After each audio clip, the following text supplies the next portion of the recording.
നമസ്കാരം. ലൂസ് ടോക്കിലേക്ക് സ്വാഗതം. നമസ്കാരം. നമ്മൾ രണ്ടും കൂടെ ഒരുമിച്ചിരുന്നിട്ട് ഇപ്പം കുറച്ച് ദിവസങ്ങളായി. അത് ഒരു സാവകാശവും സാഹചര്യങ്ങളും ഒക്കെയാണ്. അതെ. ഇനി നമുക്ക് ഒരുപാട് വിഷയങ്ങൾ പറയാനുണ്ട്. വാസ്തവത്തിൽ ഇന്ന് നമ്മൾ സംസാരിക്കേണ്ട ഏറ്റവും പ്രധാനപ്പെട്ട വിഷയം ഈ വനിതാ സംവരണവും മണ്ഡല പുനർവിചിന്തനവുമാണ്. അതെ, നമ്മൾ അതിലേക്ക് കടക്കുന്നില്ല. പക്ഷേ നാളെ മറ്റോ നമുക്ക് വിശദമായിട്ട് അതേ 4 മണിക്കാണ് വോട്ടെടുപ്പ്. നമുക്കത് വിശദമായിട്ട് അതിനെക്കുറിച്ച് സംസാരിക്കുന്നതായിരിക്കും ഉചിതവും തോന്നുന്നു. പിന്നെ ഇന്നിപ്പോൾ ഇറങ്ങാൻ നേരത്ത് ഞാൻ കണ്ട, രാജ്മോഹൻ കണ്ടോന്ന് എനിക്കറിയത്തില്ല, ഞാൻ കണ്ട ഒരു സന്തോഷ വാർത്ത കൂടി പറഞ്ഞിട്ട് നമുക്ക് കയറാം. അത് നമ്മുടെ ആമീർ ഹസൻ എന്ന് പറയും. ആമീർ ഹസൻ നമ്മുടെ ഇയാള്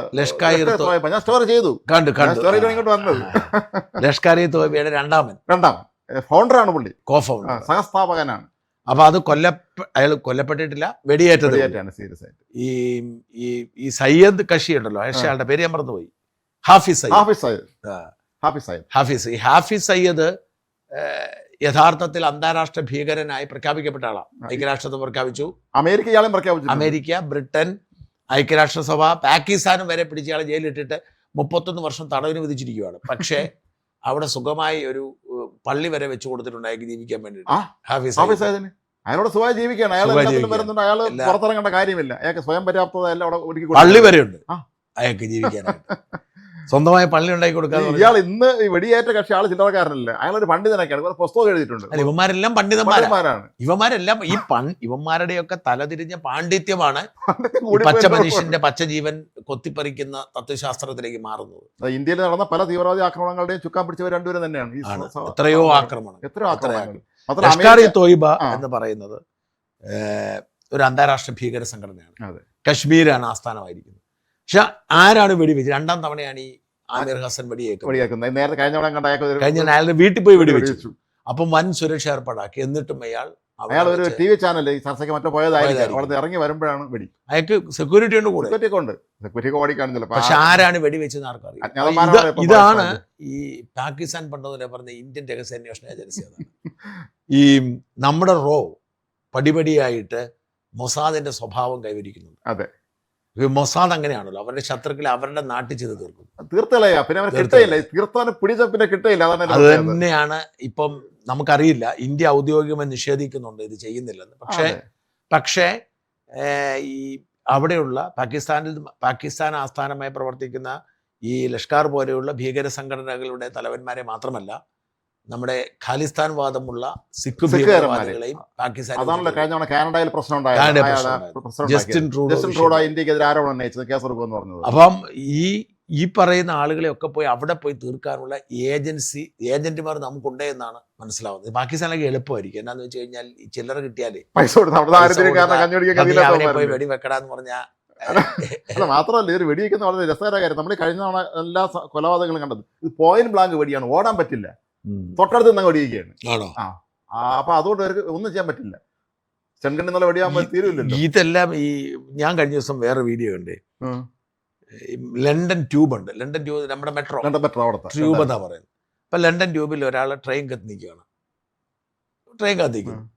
സ്വാഭാവികമായിട്ട് നമ്മൾ തന്നെ ട്രെയിൻ കത്തിക്കുക, നമ്മൾ മൊബൈൽ ഫോൺ നോക്കിക്കൊണ്ടിരിക്കില്ല. ഇതിന് പുറകിലൊരുത്ത് നിൽപ്പുണ്ട്. അവന് CCTV കാണിക്കുന്നത്. ഈ ട്രെയിനിങ് അപ്രോച്ച് വന്ന് ട്രെയിൻ അവിടെ നിന്ന് പോയി ട്രെയിനും കൂടെ പോകുന്ന സമയത്ത് ഈ പുറകെ നിന്ന് തള്ളിയാണ്. ഒന്നാമത്തെ കാര്യം, ഇത് കറണ്ടാ ഈ ലൈനിൽ കൂടെ പോകുന്നത്, ലൈനല്ല, കറണ്ട് അടിച്ചു മരിച്ചു. ഇത് പോകുമ്പോഴാണ് തോന്നുന്നു ഓണാവുന്നത്, അല്ലാതെ ഓണാവത്തില്ല ഒന്നും. കറണ്ട് അങ്ങനെ എന്തോ പരിപാടി. ട്രെയിനുമായിട്ട് കണക്ട് ചെയ്തിരിക്കുക. പാസ് ചെയ്യുമ്പോൾ അത് കറണ്ട് കയറി അങ്ങ് പോകും. അങ്ങനെ എന്തോ ഒരു സിസ്റ്റമാണ്. എന്നാലോചിച്ച് നോക്കി, ഒരുത്തൻ ഉന്തിയിടാൻ തീരുമാനിച്ച് ഉന്തിയിടുന്നു. ഞാനപ്പോൾ ആലോചിച്ച്, നമ്മൾ ആരാണെങ്കിലും നമ്മൾ ട്രെയിൻ കത്തിക്കാൻ നിൽക്കുന്ന സമയത്ത് നമ്മൾ ഒരുത്തൻ തള്ളി അങ്ങോട്ട് ഇട്ടാ നമ്മൾ വീണത് തന്നെ. കാര്യം വേറെ വഴിയില്ലല്ലോ, നമ്മൾ പ്രതീക്ഷിക്കുന്നില്ല നമ്മളെ ഒരാൾ പിടിച്ചുള്ളൂ എന്നുള്ളത്.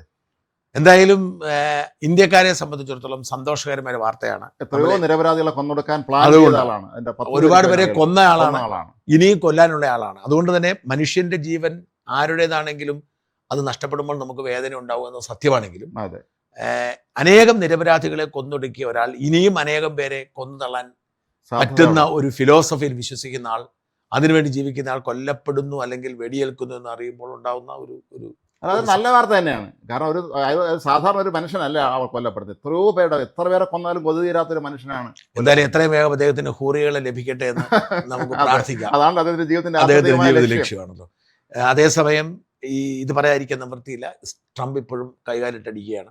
ട്രംപ് കൈകാലിട്ടടിക്കുകയാണ്. ട്രംപ് ഉദ്ദേശിച്ചിടത്തൊന്നും ഇപ്പം കാര്യം നടക്കുന്നില്ല. അത് ആകെപ്പാടെ വെറുതെ വഴിയെ പോയ പോപ്പിനെയും കൂടെ ചെന്ന് കയറി പിടിക്കേണ്ട വല്ല കാര്യം ഉണ്ടായിരുന്നു. അതിന്റെ കളിയാക്കൽ ഇപ്പോൾ വേറൊരു വശത്ത്.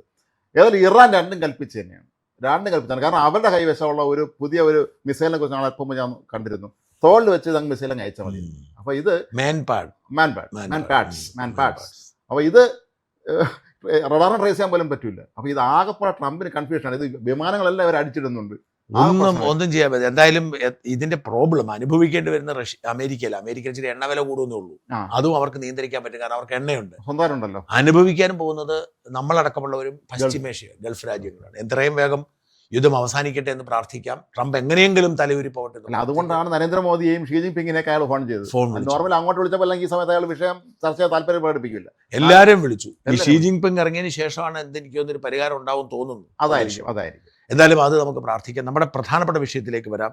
പ്രധാനപ്പെട്ട വിഷയം എന്ന് പറഞ്ഞാൽ ജനവിധിയുടെ ഫലം അറിയാൻ വേണ്ടി നമ്മൾ കാത്തിരിക്കുക. 4-ാം തീയതിയുടെ ഫലം അറിയുന്നത്. അപ്പോൾ ഒരു മുൻ വിശ്വാസം എന്ന് പറയുന്നത് UDF ജയിക്കുമെന്നാണ്. അതെ.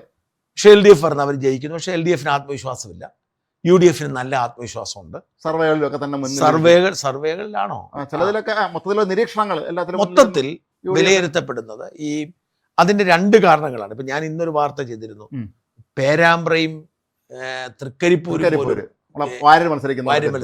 കാരണം എന്താ വെച്ചാൽ 2 ഘടകങ്ങൾ ഈ തെരഞ്ഞെടുപ്പിനെ ബാധിച്ചിട്ടുണ്ട്. ഒന്നാമത്തേത് പിണറായി വിരുദ്ധ വികാരമാണ്. അത് ഞങ്ങൾ ഫീൽഡ് പോയി ഞങ്ങൾക്ക് മനസ്സിലായി. പിണറായിയുടെ പടം ഹോർഡിങ്സുകൾ പരമാവധി വെച്ചത് ദോഷമായി. അതായത് കാശ് കൊടുത്ത് കടിക്കുന്ന പട്ടിയെ മേടിക്കുന്ന പറഞ്ഞ അവസ്ഥ. സ്ഥാനാർത്ഥികൾ തന്നെ അവരുടെ പോസ്റ്ററുകൾ പിണറായി പടം വെച്ചിട്ടുമില്ല. അല്ല, പക്ഷെ വച്ചയിടത്തൊക്കെ ദോഷമായി. ഇപ്പൊ ഇന്നലെ ചേരാനല്ലൂരിൽ ഒരാൾ എനിക്കൊരു വീഡിയോ അയച്ചു തന്നു. അതായത് ഒറ്റ ഫ്രെയിമിൽ 5 വലിയ ബാനറാണ്. അപ്പൊ ഇത്തരത്തിൽ ഈ അമിതമായി പിണറായിയുടെ ഈ ഹോർഡിങ്സുകളും മാർക്സിസത്തിനെതിരാണ്. എല്ലാ പരസ്യങ്ങളിലും ടിവിയിലും ഒക്കെ വെച്ച് അങ്ങനെ അമിതമായി അതങ്ങ് നെഗറ്റീവായി. അപ്പൊ പിണറായി വിരുദ്ധ വികാരം അതിശക്തമാവുന്നു. 2, മുസ്ലിം ധ്രുവീകരണം എഗൈനസ്റ്റ് പിണറായി ആൻഡ് CPM. ഞങ്ങൾക്ക് മനസ്സിലായി. ഞങ്ങൾ പിന്നെ സർവേക്ക് പോയ സ്ഥലങ്ങളിൽ തന്നെ നമുക്ക് മനസ്സിലായിട്ടുണ്ട് പല സ്ഥലങ്ങളിൽ. അതാണ്. അപ്പം ഈ വല്ലാത്ത ഈ മുസ്ലിം ധ്രുവീകരണം ഉള്ളത് കൊണ്ട് തന്നെ വലിയ ഒരു കൊടുങ്കാറ്റ് പോലെ CPM-നെതിരായിരിക്കും ജനവിധി. പ്രത്യേകിച്ച് കാസർഗോഡ് മുതലിങ്ങ് ഇടുക്കി വരെ, അതിൻ്റെ അകത്ത് തൃശ്ശൂരും പാലക്കാട് ഒഴികെ എല്ലായിടത്തും വലിയ തോതിൽ ഈ CPM വിരുദ്ധ പിണറായി വിരുദ്ധ വോട്ട് സംഭവിച്ചിട്ടുണ്ട്. അതുകൊണ്ട് ജില്ലയിൽ പോലും പലർക്കും തിരിച്ചിട്ടുണ്ടാവാൻ സാധ്യത ഉണ്ടെന്നുള്ളതാണ്. കണ്ണൂർ ഞാൻ പറഞ്ഞു. ഇപ്പം നമ്മുടെയൊക്കെ കണക്കൂട്ടനുസരിച്ച് 3 സീറ്റാണ് ഇപ്പോൾ. അതായത് പേരാവൂരും ഇരിക്കൂറും കണ്ണൂരും. പക്ഷെ അഴീക്കോടും തളിപ്പറമ്പും കിട്ടാം. അഴീക്കോട് നേരത്തെ ജയിച്ചിട്ടുള്ളതാണ്. അഴീക്കോട് കിട്ടാവുന്ന. അഴീക്കോടും തളിപ്പറമ്പും ഈവൻ കൂത്തുപറമ്പും പോലും ലഭിക്കാവുന്ന സാഹചര്യമുണ്ട് കണ്ണൂരിൽ. കാസർഗോഡ് ഉദുമ കിട്ടാം, തൃക്കരിപ്പൂര് കിട്ടാം.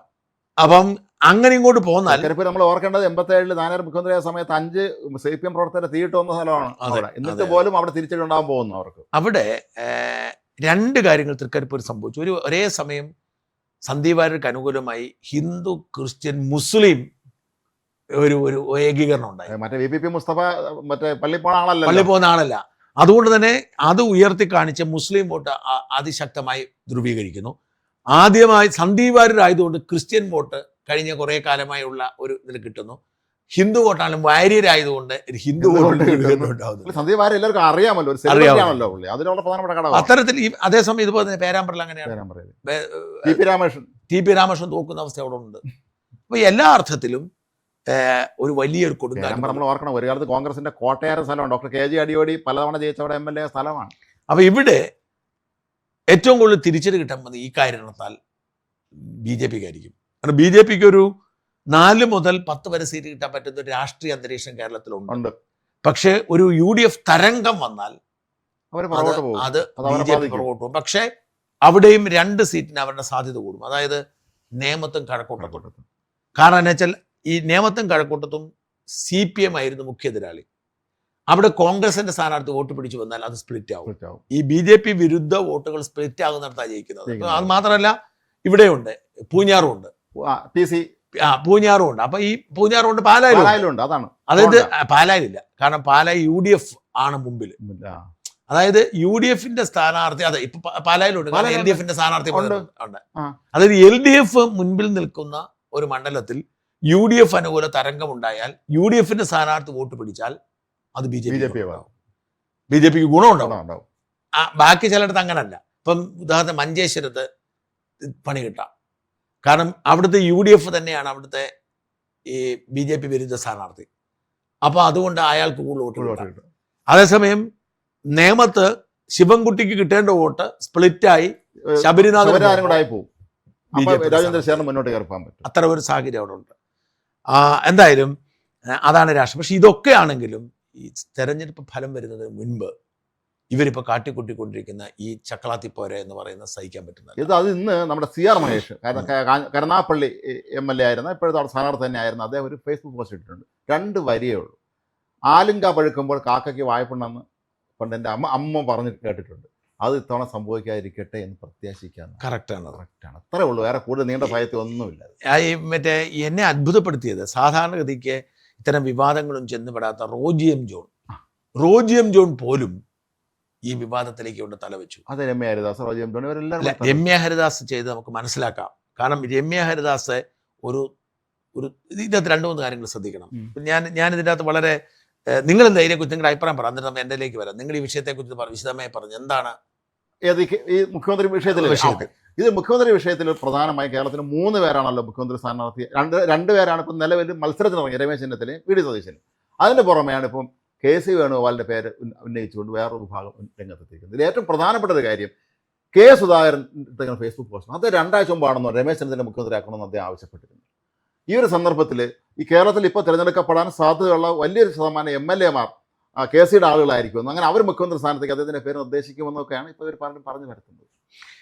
ഇതിൻ്റെ അകത്തുള്ളൊരു പ്രോബ്ലം, ഇപ്പം കേരളത്തിൽ മുഖ്യമന്ത്രി സ്ഥാനത്തേക്ക് സ്വാഭാവികമായി പരിഗണിക്കപ്പെടേണ്ട 2 പേർ VD സതീശനും രമേശ് ചെന്നിത്തലയാണ്. രമേശ് ചെന്നിത്തല നേരത്തെ പ്രതിപക്ഷ നേതാവായിരുന്നു, വർക്കിംഗ് കമ്മിറ്റി അംഗമായിരുന്നു നേരത്തെ, ഇപ്പോഴും വർക്കിംഗ് കമ്മിറ്റി നേതാവാണ്. പിന്നെ അദ്ദേഹം ആഭ്യന്തര വകുപ്പ് മന്ത്രിസ്ഥാനം അലങ്കരിച്ചിട്ടുണ്ട്, സെക്രട്ടറി ആയിരുന്നു, എല്ലാ പദവിയും വഹിച്ചിട്ടുള്ള ആളാണ്. അതേസമയം VD സതീശനാണ് ഈ കഴിഞ്ഞ 5 വർഷം ഈ പാർട്ടിയെ നയിച്ചതും. അതായത് കഴിഞ്ഞ 5 കൊല്ലം പ്രതിപക്ഷ നേതാവ് നില രമേശ് ചെന്നിത്തല തോറ്റുപോയപ്പോൾ ആ തോൽവിയിൽ നിന്ന് ഈ പാർട്ടിയെ കൈപിടിച്ചുയർത്തി വലിയ ആത്മവിശ്വാസത്തോടെ പോരടിച്ച് ഭയങ്കര ശക്തമായ മുന്നേറ്റം നടത്തിക്കൊണ്ടുവന്നു. അപ്പൊ ഈ 2 പേരിൽ ആരെ, അല്ലെങ്കിൽ 2 പേരും എന്താണ് പറയുന്നത്, ഈ ടേം വ്യവസ്ഥയിൽ എന്നൊക്കെയാണ് നമ്മൾ പരിഗണിക്കുന്നത്. പലപ്പോഴും പല സംസ്ഥാനങ്ങളും ഇങ്ങനെ ചെയ്യാറുണ്ട്, 2 മുതിർന്ന നേതാക്കൾ വരാറുണ്ട്. ഇനി മറ്റൊന്ന്, കോൺഗ്രസ് ഇത്തവണ മുഖ്യമന്ത്രി സ്ഥാനത്തോട് മോഹമുള്ളതുകൊണ്ടായിരിക്കുമല്ലോ സുധാകരൻ മത്സരിക്കാനായിട്ട് ഇറങ്ങുന്നത്. അന്ന് സുധാകരൻ പാർട്ടി വിട്ടുപോകുന്ന ഒരു സാഹചര്യം പോലും ഉണ്ടായിരുന്നു. ആ സാഹചര്യത്തിൽ പോലും എടുത്തിരിക്കുന്ന ഒരു പോളിസി, രാഹുൽ ഗാന്ധി അടക്കമുള്ള ഒരു പോളിസി, MP-മാർ മത്സരിക്കേണ്ടതില്ല. അങ്ങനെ MP-മാർ മത്സരിക്കേണ്ട എന്ന് തീരുമാനിച്ചതുകൊണ്ടാണ് അടൂർ പ്രകാശ് മത്സരിക്കാൻ പറ്റാതെ പോയത്, സുധാകരൻ മത്സരിക്കാൻ പറ്റാതെ പോയത്. ഈ 2 പേരും നിർണായകമാണ്. ഈ അടൂർ പ്രകാശ് മത്സരിച്ചാൽ കോന്നി കിട്ടും.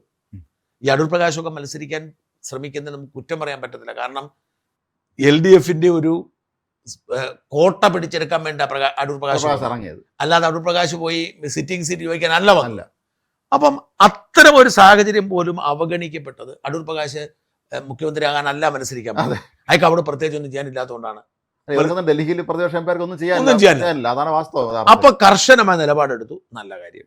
പക്ഷെ ഇപ്പോ തെരഞ്ഞെടുപ്പ് കഴിഞ്ഞപ്പോൾ ഡൽഹിയിൽ ഏറ്റവും കൂടുതൽ സ്വാധീനമുള്ള, ഒരുപക്ഷെ കോൺഗ്രസ് പാർട്ടിയെ നയിക്കുന്ന KC വേണുഗോപാൽ ഇങ്ങോട്ട് മത്സരിക്കാൻ വരുന്ന ഉചിതമാണോ, അല്ല ഇങ്ങനെ മുഖ്യമന്ത്രി വരുന്ന ഉചിതമാണോ അല്ലയോ എന്നുള്ളതാണ് ചോദ്യം. അപ്പം ഈ വേണുവിന്റെ മിടുക്കിനെ കുറിച്ചോ കഴിവിനെ കുറിച്ചോ എനിക്കൊരു സംശയമില്ല. അദ്ദേഹം പ്രഗത്ഭനാണ്. അത് AICC ജനറൽ സെക്രട്ടറി, സംഘടനാ ചുമതല ജോലി ഭംഗിയായി നിറവേറ്റുന്നുണ്ട്. മാത്രമല്ല ഇന്നിപ്പം 100 സീറ്റിലേക്ക് കോൺഗ്രസിനെ കൊണ്ടുവന്നു.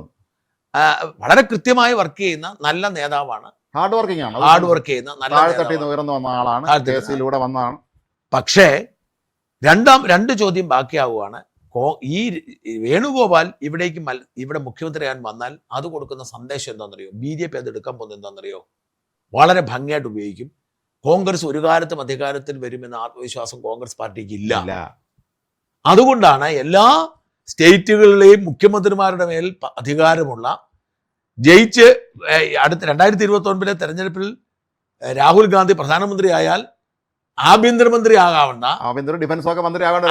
ആഭ്യന്തരമോ ഡിഫൻസോ അത്തരത്തിൽ പ്രധാനപ്പെട്ട വകുപ്പ് കിട്ടാവുന്ന വേണു സംസ്ഥാനത്ത് കേരളം പോലെ കൊച്ചു സംസ്ഥാനത്ത് മുഖ്യമന്ത്രിയാകാൻ വന്നാൽ BJP അത് വലിയ ആയുധമാക്കി രക്ഷയില്ല. ഇതിനൊക്കെ ഒരു തെളിവെന്താണ്?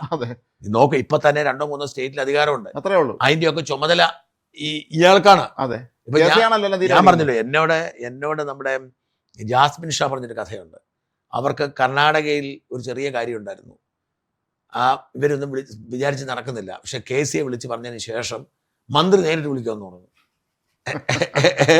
സംഘടനാ ചുമതലയുള്ള ജനറൽ സെക്രട്ടറി നേരിട്ട് വിളിക്കുകയാണ്, എല്ലാ സഹായങ്ങളും ചെയ്ത്. അപ്പം ഇത്രയും സ്വാധീനമുള്ള KC ഇങ്ങോട്ട് വന്നാൽ ഉണ്ടാവുന്ന ഏറ്റവും ആദ്യത്തെ പ്രശ്നം എന്ന് പറയുന്നത് കോൺഗ്രസ് പാർട്ടിയുടെ രാഹുൽ ഗാന്ധിയുടെ ഫൈറ്റിന്റെ അർത്ഥമില്ലാതാകും. രാഹുൽ ഗാന്ധി വെറുതെ ഫൈറ്റ് ചെയ്യുന്ന ഭരണം കിട്ടുമെന്ന് പ്രതീക്ഷ കോൺഗ്രസ് പാർട്ടിക്ക് ഇല്ല എന്ന് BJP തെളിയിച്ചെടുക്കും. മാത്രമല്ല രാഹുൽ ഗാന്ധി കൂടെ ഇട്ടിട്ട് ഓടുകയാണ് എന്ന രീതിയിലേക്ക് മാറ്റിയെടുക്കും. 2, എനിക്കൊന്ന് KCക്കെതിരെ ചില ആരോപണങ്ങളൊക്കെ ഉണ്ട്. ഇപ്പൊ ഏതൊരു ഹരിയാനയിലെ ഏതൊരു സാമ്പത്തിക ഇടപാട് പറഞ്ഞു, തമിഴ്നാട്ടിൽ ഇതെല്ലാം BJPക്കാര് പൊക്കിയെടുക്കും. കേരളത്തിലേക്ക് വന്നു കഴിഞ്ഞാൽ പിണറായി ഇരുത്തി പോലെ അവരിയ്ക്കൂല.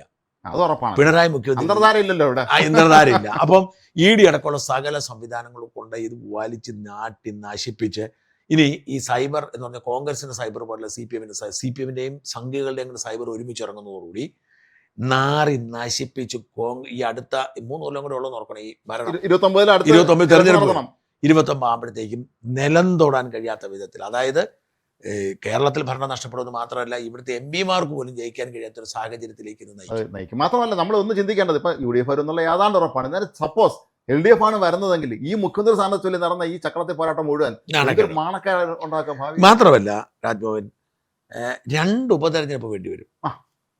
ഒന്ന് KC രാജിവെച്ച ആലപ്പുഴ പാർലമെന്റ് മണ്ഡലത്തിൽ അദ്ദേഹം ഒരു മണ്ഡലത്തിൽ പോയി മത്സരിക്കും. അപ്പൊ അദ്ദേഹം സേഫ് ആയിട്ട് ഇരിക്കൂറെ മത്സരിക്കും. കാരണം ഇരിക്കൂർ ഇപ്പൊ രാജ്ഭവൻ പോയി UDF-ന്റെ സ്ഥാനാർത്ഥിയാലും ഞാൻ പോയി നിന്നാലും ജയിക്കും. കാരണം അതിൻ്റെ അകത്തൊരു പ്രശ്നവും. അപ്പം ഇരിക്കൂറിൽ KC പോലെ മത്സരിച്ചാൽ ജയിക്കും. അതിന്റെ തർക്കമൊന്നും വേണ്ട. കാരണം ഈ സജീവ് ജോസഫ് എന്ന് പറഞ്ഞ ആള് വാസ്തവത്തിൽ ഒട്ടും ജനപ്രിയനായ നേതാവല്ല. അവിടെ സോണി സെബാസ്റ്റ്യൻ എന്ന് പറഞ്ഞൊരു നേതാവാണ്, പ്രാദേശിക നേതാവ്, ഭയങ്കര മിടുക്കനായിരുന്നു അയാൾ. അവിടെ ഈ KC ജോസഫ് റിട്ടയർ ചെയ്യുമ്പോൾ അവിടെ അയാൾക്ക് സീറ്റ് ഉമ്മൻചാണ്ടി ഉറപ്പ് കൊടുത്തത് കാരണം ദീർഘകാലമേ അവിടെ രാഷ്ട്രീയ പ്രവർത്തനം നടന്നതാണ്. അതിന് KC ജോസഫ് കഴിഞ്ഞ തവണ മത്സരിക്കാതിരുന്നത് ഈ സോണി സെബാസ്റ്റ്യൻ മത്സരിക്കാനാണ്. പക്ഷേ വേണു ഈ സജീവ് ജോസഫ് കണ്ണൂരുകാരനാണ്, ആ മണ്ഡലംകാരനാണ്. ഈ സോണി സെബാസ്റ്റ്യനെ വെട്ടിയിട്ട് അവിടെ കൊണ്ടുപോയി ഈ സജീവ് ജോസഫിനെ ഇരുത്തി. അന്ന് സോണി സെബാസ്റ്റ്യനെ ഞങ്ങൾ LDF-നെ സ്ഥാനാർത്ഥിയാക്കാൻ ശ്രമം നടത്തിയായിരുന്നു, പൊളിഞ്ഞു പോയത്. അപ്പം ഇത്തരത്തിൽ ഉള്ള ഒരു സാഹചര്യത്തിൽ മത്സരിക്കും. പക്ഷെ ആലപ്പുഴയിൽ ജയിക്കുന്ന എന്താ ഉറപ്പ് പറയാൻ പറ്റില്ല. കാരണം ജനങ്ങൾക്കൊരു എറുപ്പുണ്ടാകുമ്പോൾ കോൺഗ്രസ്സുകാർ പോലും ആവശ്യമാണ് ഞങ്ങൾ ഇട്ടിട്ട് പോയി സ്വന്തം കാര്യം കാണാൻ ഞങ്ങൾ തള്ളിയിട്ട് പോയി. ആ പ്രചരണം തന്നെ CPM അവിടെ നടത്തി. മാത്രമല്ല ആവശ്യമില്ലല്ലോ ഇവിടെ ഇപ്പൊ നേതാവില്ലെങ്കിൽ. അതെ, ഒരു അങ്ങനെ സിറ്റുവേഷൻ വന്നു പോയാൽ ഇപ്പൊ ഞാൻ പറഞ്ഞ ഇപ്പം വടകരയിൽ പോയി ഷാഫി മത്സരിച്ചത് ആ മണ്ഡലം പിടിക്കാൻ വേറെ നിവൃത്തിയില്ലാത്ത, അത് മനസ്സിലാക്കാൻ പറ്റും. പക്ഷെ ഇവിടെ നിയമസഭയിൽ പോലും മത്സരിക്കാതെ വരുമ്പോൾ സ്വാഭാവികമായും ജനങ്ങൾക്കൊരു എതിർപ്പുണ്ടാവും. മാത്രമല്ല രമേശ് ചെന്നിത്തല 1982 മുതൽ MLA ആണ്. അദ്ദേഹം വളരെ കുറഞ്ഞ 86-ലും 29 വയസ്സിൽ മന്ത്രിയായ ആളാണ്. നിങ്ങൾ രമേശ് ചെന്നിത്തല നിങ്ങളുടെ അനുകമ്പം കൂടുതൽ ഇല്ല. അതല്ല. പക്ഷേ VD സതീശന്റെ കാര്യം എടുക്കുമ്പോൾ അദ്ദേഹം ഭയങ്കര തീപ്പൊരിയാണ്.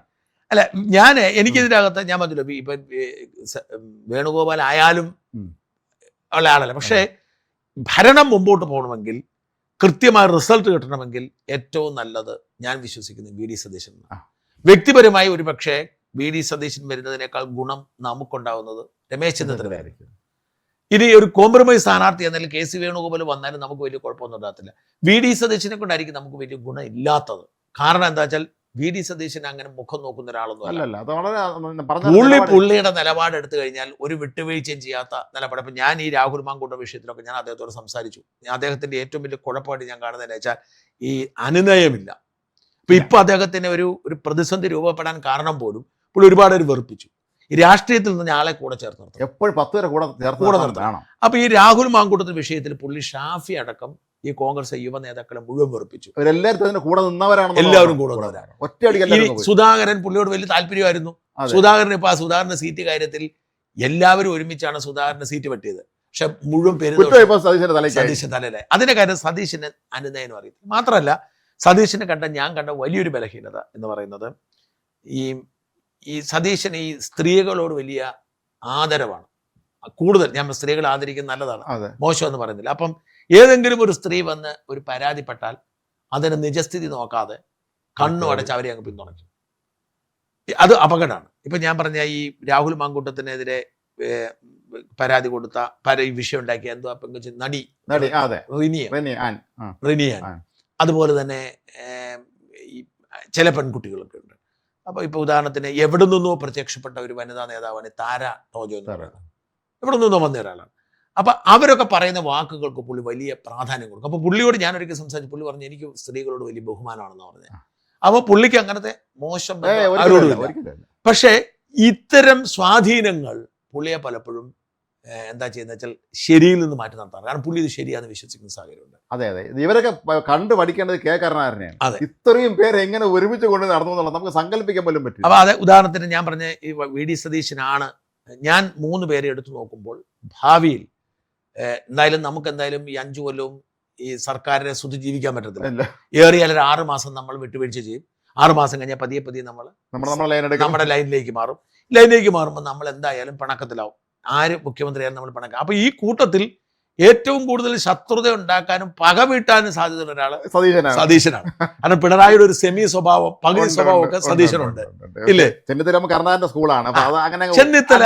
ചെന്നിത്തല അവിടെയും ഇവിടെയൊക്കെ ആയിട്ട് നിന്ന് കോംപ്രമൈസ് ചെയ്തു. അപ്പം പക്ഷെ എന്നിരുന്നാലും ഒരു കാര്യം നമ്മൾ മനസ്സിലാക്കേണ്ടതെന്ന് വെച്ചാൽ ഇവിടെ ഒരു നേതൃപരമായ ഒരു സ്ട്രോങ് ആത്മവിശ്വാസം കണ്ട് സ്ട്രോങ് ഡിസിഷൻ എടുത്ത് നയിച്ചത് സതീശൻ തന്നെയാണ്. സതീശന്റെ ആത്മവിശ്വാസമാണ് വാസ്തവത്തിൽ UDF-കാരുടെ ആത്മവിശ്വാസം. നോക്കൂ, എല്ലാ സർവേകളും എല്ലാ ചാനലുകളും എല്ലാ പത്രങ്ങളും എല്ലാവരും LDF എന്നിരിക്കുമ്പോൾ 100 സീറ്റ് കിട്ടുമെന്ന് തറപ്പിച്ച് ഇതിനകത്തൊരു സംശയം ഉണ്ടാവും. 100 സീറ്റ് കിട്ടിയില്ലെങ്കിൽ എന്നില്ല അദ്ദേഹം പറഞ്ഞു. അദ്ദേഹം പറഞ്ഞിരിക്കുന്നത് UDF ജയിച്ചില്ലെങ്കിൽ വനവാസത്തിന് പോകുന്നതാണ്. പക്ഷെ 100 സീറ്റ് കിട്ടുമെന്ന് അദ്ദേഹം ആത്മവിശ്വാസത്തിന് പറഞ്ഞു. അപ്പൊ അവിടെ അങ്ങനെ ഒരു നേതൃത്വം കൊടുത്ത ശക്തമായ ഒരാളെ മാറ്റി നിർത്തിയിട്ട് പെട്ടെന്ന് ഡൽഹിയിൽ നിന്ന് കൊണ്ടുവരിക. എന്നാൽ വേണമെങ്കിൽ അദ്ദേഹം കേസിൽ മത്സരിക്കാമായിരുന്നു.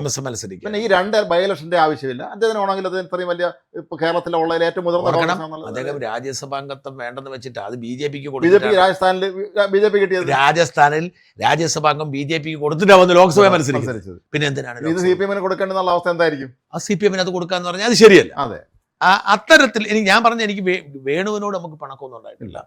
പക്ഷേ ഇത്തരമൊരു സാഹചര്യം ജനവിധിയെ ചോദ്യം ചെയ്യുന്നു. അദ്ദേഹം അത്രയും വലിയ പദവി ഇരുന്നിട്ട് ചെറിയൊരു സംസ്ഥാനത്തെ കാര്യമില്ല. അപ്പൊ അത്രയും ഉയർന്ന പദവിയിൽ ഇരിക്കുന്ന ഇപ്പൊ ആര് മുഖ്യമന്ത്രി ആയാലും വേണുവിന് കൺട്രോൾ ഉണ്ടാവുമല്ലോ, ഉറപ്പാണല്ലോ. പിന്നെ വേണു തന്നെ കസേര ഇരിക്കണമെന്ന് വാശി പിടിക്കുന്ന ഇവിടെ ആളില്ലാത്തതുകൊണ്ടല്ലോ. ഞാൻ പറഞ്ഞ എനിക്ക് വേണുവിനോട് എതിർപ്പേ ഇല്ല. പക്ഷെ അതൊരു തെറ്റായ മാതൃക ഉണ്ടാക്കുകയും ഈ കോൺഗ്രസ് പ്രവർത്തകരുടെ ആത്മവിശ്വാസത്തെ ബാധിക്കുകയും ചെയ്യും. മാത്രമല്ല ഇങ്ങനെ ഈ ബൈ ഇലക്ഷൻ അങ്ങോട്ടും ഇങ്ങോട്ടും നേതാക്കന്മാർ മാറി ഒന്ന് രാജിച്ച അടുത്തൊക്കെ പോകുന്നത് ആളുകൾക്കിടയിൽ ഇതൊക്കെ തന്നെ ഇന്നത്തെ കാലത്ത് ആളുകൾ ഇഷ്ടപ്പെടില്ല. അത് ഉറപ്പാണ്. ജനങ്ങൾക്ക് നമ്മുടെ നികുതി പണം എടുത്തല്ലേ ഇവരിങ്ങനെ രാഷ്ട്രീയം കളിക്കുന്നത്. സതീശന്റെ ഒരു എന്താ പറയുക ഒരു ദൃഢനിശ്ചയം അത് നമ്മൾ അംഗീകരിക്കണം. ഇനി രമേശ് ചെന്നിത്തലയും സതീശനും തമ്മിലുള്ള കാര്യത്തിൽ ഓക്കെ നമുക്കറിയില്ല എങ്ങനെയാണെന്നുള്ള കാര്യം. പക്ഷേ എനിക്ക് 2 പേരോടും താല്പര്യമാണ്. ചെന്നിത്തലയ്ക്കും അർഹതയുണ്ട്, സതീശനും അർഹതയുണ്ട്. അത് എങ്ങനെയാണെങ്കിലും അവർ ആലോചിച്ച് ചർച്ച ചെയ്ത് തിരിക്കാൻ. പക്ഷെ ഇന്ന് മാത്രമല്ല ഈ കേരളത്തിലെ കോൺഗ്രസ് പാർട്ടിയുടെ ഇപ്പോഴത്തെ ഈ ഒരു ഉയർത്തെഴുന്നേൽപ്പിനെ വലിയ റോളൊന്നും വേണുഗോപാലിനുണ്ടെന്ന് എനിക്ക് തോന്നുന്നില്ല. സതീശൻ 5 കൊല്ലം ഡെഡിക്കേറ്റ് ചെയ്തു. പക്ഷെ നമ്മൾ ഒരുപക്ഷെ സതീശനും നമ്മളുമായിരിക്കും ഈ UDF-ന് വേണ്ടി ഇത്രയധികം കഷ്ടപ്പെട്ടു, അല്ലേ? ഏറ്റവും കൂടുതൽ സാധാരണ മാധ്യമങ്ങൾ നിഷ്പക്ഷത, നമുക്ക് നിഷ്പക്ഷത ഈ കാര്യത്തിൽ ഉണ്ടായിരുന്നില്ല. എനിക്ക് ഇക്കാര്യത്തിൽ ഒരു നിഷ്പക്ഷത ഉണ്ടായിരുന്നില്ല. എന്നെ സംബന്ധിച്ച് ഇടതുമുന്നണി എങ്ങനെയെങ്കിലും അധികാരത്തിന് പോകണമെന്നായിരുന്നു വാശി. ആ വാശിക്ക് അണ്ണാറക്കണ്ണനും തന്നലാവുന്നത് എന്ന തരത്തിൽ ഒരുപാട് കാര്യങ്ങൾ ചെയ്തു. എന്തായാലും ഇപ്പോഴത്തെ ഒരു സാഹചര്യത്തിൽ ഇത്തരം ഒരു സാഹചര്യത്തിന് മുമ്പ് ഉണ്ടായിട്ടുണ്ടോ ഈ കോൺഗ്രസ് പാർട്ടിക്ക്? ഉണ്ട്. 57 പ്രതിപക്ഷ നേതാവായിരുന്നത് പി ടി ചാക്കോയാണ്. അദ്ദേഹം പ്രഗത്ഭനായ പ്രതിപക്ഷ നേതാവായിരുന്നു. അത് വിമോചന സമരത്തിന്റെ മുന്നണി പടയാളി എല്ലാമായിരുന്നു. പക്ഷെ 60 ഭരണം കിട്ടിയപ്പോൾ അദ്ദേഹം മുഖ്യമന്ത്രിയായി. ആർ ശങ്കർ ആദ്യം ഉപമുഖ്യമന്ത്രി, പിന്നെ മുഖ്യമന്ത്രിയായി. മുഖ്യമന്ത്രി പട്ടം പഞ്ചായത്ത് പറഞ്ഞപ്പോ ശങ്കർ മുഖ്യമന്ത്രിയായി. എന്ത് അപ്പൊ പിന്നെ പി ടി ചാക്കോയ്ക്ക് ആഭ്യന്തര വകുപ്പാണ് കൊടുത്തത്. ശരിക്കും പറഞ്ഞാൽ എല്ലാവരും വിചാരിച്ചിരുന്നത് പി ടി ചാക്കോ മുഖ്യമന്ത്രി ആവുമെന്നാണ്. കാരണം അത്രയും പ്രഗത്ഭനായ കേരളം കണ്ട ഏറ്റവും നല്ല പ്രതിപക്ഷ നേതാവാണെന്ന് വെച്ചാൽ പി ടി ചാക്കോ എന്നാണ് ഇപ്പോഴും ആളുകൾ പറയുന്നത്. കാരണം 57 ഇത്രയും മിടുക്കന്മാരെ പ്രഗത്ഭന്മാരായ ഈ കമ്മ്യൂണിസ്റ്റ് പാർട്ടിയിലെ മന്ത്രിമാർ നേതാക്കന്മാരിരിക്കുമ്പോൾ അവർക്കൊപ്പം ഫൈറ്റ് ചെയ്ത് ആളും മിടുക്കനായിരുന്നല്ലോ. നിന്ന ആളാണ്. നിയമസഭയ്ക്കകത്തും പുറത്തുമൊക്കെ തന്നെ വിമാന സമരത്തിന് അദ്ദേഹം വലിയ മുന്നിൽ ഇറങ്ങി നിന്നത്. എന്നിട്ട് അദ്ദേഹം ആഭ്യന്തരമന്ത്രി പദവി ഇരുന്നപ്പോഴും അദ്ദേഹത്തോട് പാരയായിരുന്നില്ലേ? അവസാനം അദ്ദേഹം രാജിവെക്കേണ്ടുന്നില്ലേ?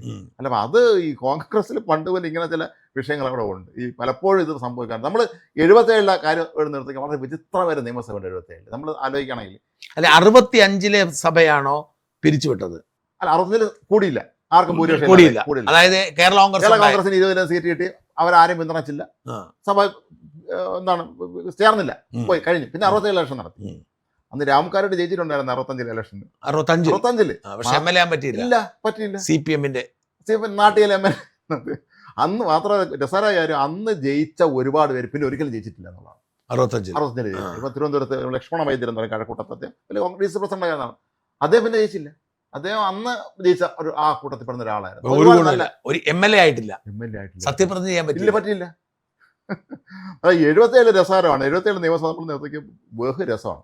77 ആദ്യം കേൾക്കാരനാണ് മുഖ്യമന്ത്രിയാവും രാജൻ കേസ്. 110 സീറ്റ് കൊണ്ട് വന്നവരാണ്. CPI RSPM ലീഗും എല്ലാം കൂടി ഉണ്ടല്ലോ. വരുന്നു കേൾക്കാരനാരൻ കുറച്ച് ദിവസം കഴിഞ്ഞപ്പം രാജൻ കേസ് ഒന്ന് രാജിവെക്കുന്നു. AK Antony മുഖ്യമന്ത്രിയാവുന്നു. AK Antony രാജിവെക്കുന്നു. PK മുഖ്യമന്ത്രി. ചിക്കമംഗളൂരിൽ ഈ ആന്റണി ബഹുമാനത്തോടെ കോൺഗ്രസ് ആയിരുന്നില്ല. അപ്പൊ ഇന്ദിരാഗാന്ധി പിന്തുണയ്ക്കാൻ തീരുമാനിച്ചു. അന്ന് ഇന്ദിര വിരുദ്ധരാണല്ലോ അവർ. അത് പ്രതിഷേധിച്ച് ആന്റണി അപ്പം തന്നെ രാജിവെച്ചു. PK മുഖ്യമന്ത്രിയാവുന്നു. PK രാജിവെക്കുന്നു. അത് രാജിക്കുന്ന വേറെ ഒന്നും കൊണ്ടല്ല, ഇടതുപക്ഷ ഐക്യത്തിന് വേണ്ടി പാവം വെറുതെ 82 മുഖ്യമന്ത്രി ആയിരിക്കുന്ന ആളാണ്. ഈ CPI കാലങ്ങളാണ് അങ്ങനെ രാജിവെപ്പിച്ച് അത് പോയി. അത് കഴിഞ്ഞ് CH മുഖ്യമന്ത്രിയാവുന്നു. അങ്ങനെയാണ് ഇവരെല്ലാം മുഖ്യമന്ത്രിയായത്. PKക്ക് ഒരു കഷ്ടിച്ച് ഒരു വർഷം ഉണ്ടോ എന്ന് സംശയമാണ്. CH 38 ദിവസം മറ്റും ഉണ്ടായിരുന്നത്. രസകരമായ കാര്യം, ഇതിൽ ആദ്യം മുഖ്യമന്ത്രിയായിരുന്ന കരുണാകരൻ പിന്നെ അവിടെ പ്രതിപക്ഷാതാവായിരുന്നിട്ടുണ്ട് അതേ സഭയിൽ. അപ്പൊ ഇത് വളരെ വിചിത്രമാണ് കേരളത്തിലെ രാഷ്ട്രീയം, പ്രത്യേകിച്ച് കോൺഗ്രസ് രാഷ്ട്രീയം നമ്മുടെ സങ്കല്പത്തിന് അപ്പുറമുള്ള ഒരു വളരെ വിചിത്രമായ ഒരു കാര്യം. ഇവിടെ ഈ KC വേണുഗോപാല് മുഖ്യമന്ത്രി കസേരയിലേക്ക് എത്താൻ ഉള്ള ഘടകങ്ങൾ അനുകൂലമാണ്. കോൺഗ്രസ് ഹൈക്കമാൻഡ് എന്ന് പറഞ്ഞാൽ വേണുഗോപാലാണ്. മാത്രമല്ല ഇവിടുത്തെ പരമാവധി കൈവക്കാൻ പറഞ്ഞ എല്ലാവരും വേണുവിനാണ്. അപ്പൊ ഞാൻ അത്ഭുതപ്പെട്ടത് ഈ റോജി എം ജോണിന്റെ കാര്യത്തിലാണ്. റോജി എം ജോൺ മുതൽ പഴകുളം മധു വരെ, രമ്യ ഹരിദാസ്, പഴകുളം മധു, അല്ലെങ്കിൽ അതിനകത്ത് ഈ രമ്യ ഹരിദാസിനെ പഴകുളം മധുവിനെ നമുക്ക് വിടാം. കാരണം ഇവർക്ക് KC വേണുവിൽ വിചാരിച്ചുകൊണ്ട് മാത്രം സീറ്റ് കിട്ടും, അത്രേ ഉള്ളൂ. അതായത് ഈ രമ്യ ഹരിദാസിന്റെയും പഴകുളം മധുവിന്റെയും പേര് തോൽവി സാധ്യതയുള്ള സ്ഥാനാർത്ഥികളാണ്. ഇപ്പൊ ഉദാഹരണത്തിന് BS അനൂപായിരുന്നു ചിറയൻകീഴ് ജയിച്ചേനെ, 5 കൊല്ലം വർക്ക് ചെയ്ത അവിടെ കൊണ്ട് രമ്യ ഹരിദാസൻ നിർത്തിയിട്ട് തോൽക്കാനാണ് സാധ്യത. ഇനി റാന്നിയിലെ തോക്കുമെന്ന് പറയാൻ പറ്റത്തില്ല, കാരണം ഇപ്പോഴത്തെ ഒരു സാഹചര്യത്തിൽ ജയിച്ചെന്ന് വരാം. പക്ഷെ തോറ്റെങ്കിൽ അതിന്റെ ഉത്തരവാദിത്വം സ്ഥാനാർത്ഥിയാണ് ഈ പഴകുളം മധു ആയതുകൊണ്ടാണ്. കാരണം അവിടെ ആരോൺ സണ്ണി അല്ലെങ്കിൽ റിങ്കു ചെറിയൻ, രണ്ടുപേരും MC ചെറിയന്റെ മകനും സണ്ണി പനവേലിന്റെ ഈ രണ്ടുപേരുടെ മകനാണ്. അപ്പം ഈ രണ്ടുപേരിൽ ആരാണ് ഈ ആരോൺ ഇത്തവണ അവിടെ മത്സരിച്ച് വലിയ ഭൂരിപക്ഷത്തിലാണ് ജില്ലാ പഞ്ചായത്തിൽ ജയിച്ചത്. ഇവർ രണ്ടുപേരാണ്. ഇല്ല, ആരോണാണ് വലിയ ഭൂരിപക്ഷത്തിൽ ജയിക്കും. റിങ്കു ആണ്. റിങ്കുവിനെ കുറിച്ചുള്ള പ്രശ്നം എന്ന് വെച്ചാൽ അയാൾ ഈ സാധാരണക്കാരോട് മിങ്കിൾ ചെയ്യാൻ ഇച്ചിരി മടിയാണ്. കഴിഞ്ഞ പ്രാവശ്യം 1300 വോട്ടിന് തോറ്റത്. അതിന്റെ കാരണം ഇതാ, അയാൾക്ക് ഈ സാധാരണക്കാരോട് മിങ്കിൾ ചെയ്യാനൊരു മടിയാന്ന് അവർ. എന്നാലും ഇത്തവണ ജയിച്ചേനെ. ഇനി അതല്ലെങ്കിൽ നമ്മുടെ വിജയ് ഇന്ത്യയോടെ കൂടെ നിർത്തിയാലും ജയിച്ചേനെ. പക്ഷേ വേണു നിർബന്ധം പിടിച്ച് പഴകുളം മധുവിന് തോക്കുമെന്ന് പറയാൻ പറ്റത്തില്ല, ജയിക്കാം. അപ്പം ഇങ്ങനെ കൊണ്ടുവന്ന സ്ഥിതിക്ക് പഴകുളം മധുവിനും രമ്യ ഹരിദാസിനും വേണുവിനെ പിന്തുണയ്ക്കാതിരിക്കാൻ പറ്റത്തില്ല. റോജി എം ജോണിന്റെ അവസ്ഥ അതല്ല. വളരെ പ്രതീക്ഷയുള്ള ഒരു നേതാവാണ്. അതേപോലെ പലരും, എനിക്ക് മാത്യു കൊഴുനാടൻ പോലും ഇദ്ദേഹത്തെ പിന്തുണച്ചുകൊണ്ട് വന്നിരിക്കുന്നു. സന്ദീപ് വാര്യർ പിന്തുണച്ചിരിക്കുന്നു. മാത്യു കൊഴുനാടനോട് എന്തോ ഒരു ചോദ്യം ചോദിച്ചപ്പോൾ ആളുകൾ പറഞ്ഞിരിക്കുന്നത് പുറത്തുനിന്ന് ഒരാൾ MLA മുഖ്യമന്ത്രി എന്താ കുഴപ്പമെന്ന് ചോദിച്ചു. അതിനർത്ഥം എന്താ? മാത്യു കൊഴുനാടന്റെ പിന്തുണയും കുഴപ്പമില്ല, ആയിക്കോട്ടെ എന്നുള്ളതാണ്. സന്ദീപ് വാര്യരെ കോൺഗ്രസിലേക്ക് കൊണ്ടുവരാനായിട്ട് നേതൃത്വം കൊടുത്ത ആള് VD സതീശനാണ്. സന്ദീപ് വാര്യർ അപ്പം അതായത് വലിയൊരു ലോബിയിങ് നടക്കുകയും ഈ ലോബികളെല്ലാം KC വേണുവിനെതിരെ അനുകൂലമായ രംഗത്ത് വരികയും ചെയ്തൊരു സാഹചര്യം. കോൺഗ്രസിൽ എപ്പോഴും അങ്ങനെയാണ്. ഈ അധികാരം ആരുടെ കയ്യിലാണ് ഉള്ള പവർ ഉള്ളത് അയാളെ ചുറ്റുമായിരിക്കും എല്ലാവരും. നമുക്ക് ആരും വിശ്വസിച്ച് ഇവിടെ എല്ലാവരും മറന്നു പോകുന്നൊരു സംഗതിയുണ്ട്. വളരെ സൈലന്റ് ആയിട്ടാണ് രമേശ് ചെന്നിത്തല അപ്ലൈ ചെയ്യുന്നത്. രമേശ് ചെന്നിത്തലയ്ക്ക് എന്തായാലും ഒരു കാര്യം ഉറപ്പാണ്, ഏറ്റവും കുറഞ്ഞ ആഭ്യന്തരമന്ത്രി പദവി കിട്ടും. മുഖ്യമന്ത്രി പദവി പോയാലും ആഭ്യന്തരമന്ത്രി പദവി കിട്ടും. അതുകൊണ്ട് അദ്ദേഹം ഹാപ്പി ആവും. പക്ഷെ VD സതീശന് ഒരു കുഴപ്പമുണ്ട്. VD സതീശൻ ഈ ഗെയിമിൽ പിന്തള്ളപ്പെട്ടാൽ VD ഒരിക്കലും, എനിക്ക് തോന്നുന്നു ഇവരുടെ ഒരു ഗെയിം പ്ലാൻ എന്താണെന്ന് വെച്ചാൽ KC വേണുഗോപാൽ മുഖ്യമന്ത്രി ആവുക, രമേശ് ചെന്നിത്തല ആഭ്യന്തരമന്ത്രിയാവുക, VD സതീശൻ ധനകാര്യമന്ത്രിയാവുക. ഇതാണ് ഇവരുടെ ഗെയിം പ്ലാൻ. എനിക്ക് തോന്നുന്നില്ല വി ഡി അതിന് വഴങ്ങിക്കൊടുക്കുന്നു. വി ഡി പ്രതികരിക്കുന്ന ഒരാളാണ്. അതുകൊണ്ട് വി ഡി ചെയ്യാനുള്ള സാധ്യത നിങ്ങൾ മൊത്തം അങ്ങെടുത്ത് എനിക്ക് വേണ്ട മന്ത്രി ആകാനില്ല അത് ഭയങ്കര ക്ഷീണം ചെയ്യും. വി ഡി സതീശൻ ഞാൻ മത്സരിക്കുന്നില്ല എന്ന് പറഞ്ഞ് മാറി നിന്നാൽ, മന്ത്രിയാകുന്നില്ല എന്ന് പറഞ്ഞു മന്ത്രിയാവുന്നില്ല എന്ന് മാറി നിന്നാൽ, മുഖ്യമന്ത്രി സ്ഥാനത്തിലേക്ക് ഞാൻ ഇല്ല എന്ന് മാറി നിന്നാൽ അത് ഈ കോൺഗ്രസ് പാർട്ടിയെ വോട്ട് ചെയ്ത് ജനങ്ങളോട് കാണിക്കുന്ന ഏറ്റവും വലിയ ദ്രോഹം. അതാണ് ഇവർ ചിന്തിക്കേണ്ടത്. ഈ വോട്ട് ചെയ്ത ജനം ഉണ്ടല്ലോ, മറ്റവരെ 10 വർഷം സഹിയിട്ട് വോട്ട് ചെയ്ത ജനങ്ങളെ മുഴുവൻ കളിയാക്കും പോലെ. നമ്മുടെ സർവേ കണ്ടായിരുന്നു. അതായത് ഈ നമ്മുടെ ഒറിജിനൽ സർവേയിൽ വീഡിയോയാണ് മുമ്പിൽ, കൂടാതെ നമ്മൾ ഓൺലൈൻ സർവേ നടത്തി ഈ അടുത്ത ഏറ്റവും ഒടുവിൽ. അതിൻ്റെ നമ്മൾ ഇട്ടിരിക്കുന്ന 3 പേരേ ഉള്ളൂ. ആരെ മുഖ്യമന്ത്രിയാക്കണം എന്ന് ചോദിച്ചപ്പോൾ നമ്മൾ വി ഡി സതീശനും രമേശ് ചെന്നിത്തലയും കെ സി വേണുഗോപാലും ഇട്ടു. വി ഡി സതീശന് 67% പേരുടെ പിന്തുണ, രമേശ് ചെന്നിത്തല 25% പേരുടെ പിന്തുണ, കെ സി വേണുവിന് 7% പേരുടെ പിന്തുണ. അത്ര വ്യത്യാസമുണ്ട്. അപ്പം ജനവിധിക്ക് നേരെയുള്ള ഒരു വെല്ലുവിളിയായി ഇത് മാറാനുള്ള സാധ്യതയുണ്ട് കാണാൻ ഇരിക്കുന്നത്. മാത്രമല്ല വി ഡി മത്സരിക്കുന്നില്ല എന്ന് മന്ത്രിസ്ഥാനത്തില്ല എന്ന് പറഞ്ഞാൽ അത് ഈ വോട്ട് ചെയ്ത ജനങ്ങളെ മുഴുവൻ നിരാശപ്പെടുത്തുന്ന ഒരു രീതിയായി മാറും. മാത്രം അത് കോൺഗ്രസിൽ ഒരുപാട് വലിയ തോതിലുള്ള തരംഗത്തിനെല്ലാം വഴിവെക്കുന്ന കാര്യം ഉറപ്പാണ്. അതായത് ഈ 3 കൊല്ലം ഓർക്കണം. അതെ, ഈ 3 കൊല്ലം കഴിയുമ്പോൾ ഈ ഇവന്മാർ തന്നെ, ഈ CPM-കാർ തന്നെ വന്ന് ഇവിടെ കയറി ഭരിച്ച് നാട് മുട്ടിപ്പിക്കുന്ന ഒരു സാഹചര്യം. ഇപ്പോൾ 91-ലെ കർണാടക മന്ത്രിസഭയുടെ കാലത്ത് മന്ത്രിസഭ രൂപീകരിക്കുമ്പോൾ മന്ത്രിമാരുടെ ലിസ്റ്റ് എ ഗ്രൂപ്പിനോട് ആവശ്യപ്പെട്ടു. ഏക്കാൻ എഴുതി കൊടുത്ത ആദ്യത്തെ പേര് VM സുധീരൻ്റെതായിരുന്നു. കർണാടക പെട്ടി ആ പേര് പറ്റില്ലെന്ന് പറഞ്ഞു, കൊടുക്കാൻ ചെയ്യാൻ പറ്റില്ലെന്ന് പറഞ്ഞു. അവിടെ തുടങ്ങി പിന്നെ പ്രശ്നം. അതാണ് കാര്യം. അപ്പം അതുപോലെ വി ഡി ഞാൻ മന്ത്രിയാകാനില്ല എന്ന് പറഞ്ഞ് മാറി നിൽക്കുകയാണെങ്കിൽ അത് കോൺഗ്രസ് വലിയൊരു മാറ്റത്തിന്റെ ഭയങ്കര ക്ഷീണം ഉണ്ടാക്കും. നിസ്സാര കാര്യമില്ല. എന്തായാലും എന്നെ സംബന്ധിച്ചിടത്തോളം ഞാൻ 3 നേതാക്കൾക്കും എതിരല്ല. കാരണം ഈ പിണറായിയുടെ ദുർഭരണം അവസാനിക്കണമെന്ന് മാത്രമേ ഉള്ളൂ. പക്ഷേ നമ്മൾ നിഷ്പക്ഷമായി വിലയിരുത്തിയാൽ ഇവിടെ വി ഡി സതീശനാണ് കൂടുതൽ അർഹത. രമേശ് ചെന്നിത്തലയ്ക്ക് തൊട്ടടുത്ത അർഹതയുണ്ട്. കെ സി വേണുവിന് ഇതിൻ്റെ ആവശ്യമില്ല. അത് ഇതിനേക്കാളും വലിയ പദവിയിലുള്ള ആളാണ്. അദ്ദേഹം രാജ്യത്തിൻ്റെ ആഭ്യന്തരമന്ത്രിയാകാനാണ് ശ്രമിക്കേണ്ടത്. അല്ലെങ്കിൽ തുറന്നു പറയണം, എനിക്ക് ഇനി ഒരിക്കൽ കൂടി ഒരു പദവി വേണമെന്നുണ്ട്. ജീവിച്ചിരിക്കുന്ന കാലത്ത് കേന്ദ്രത്തിൽ സർക്കാർ ഉണ്ടാക്കാൻ പോകുന്നില്ല നമ്മുടെ പാർട്ടി, അതുകൊണ്ടാണ് ഞാൻ വരുന്നതെന്ന് തുറന്നു പറഞ്ഞാൽ പിന്നെ ആ സത്യസന്ധതയ്ക്ക് നമുക്ക് മാർക്ക് കൊടുക്കാം. എന്തായാലും വളരെ ജനങ്ങളെ ഈ പറയുന്ന പിണറായിയുടെ ദുർഭരണം അവസാനിക്കാൻ ആഗ്രഹിച്ച് വോട്ട് ചെയ്ത് ജനങ്ങളെ പരിഹസിക്കുന്ന ഈ പണി ദയവായിട്ട് ഇനിയെങ്കിലും നിർത്തുക. അത് നമ്മുടെ CR മഹേഷ് പറഞ്ഞാണ് ശരി. ആലമ്പഴം പഴുക്കുമ്പോൾ കാക്കയ്ക്ക് വായ്പണെന്ന് പറഞ്ഞ അവസ്ഥയിലേക്ക് വളരെ ദയനീയമായ സ്ഥിതി. നന്ദി.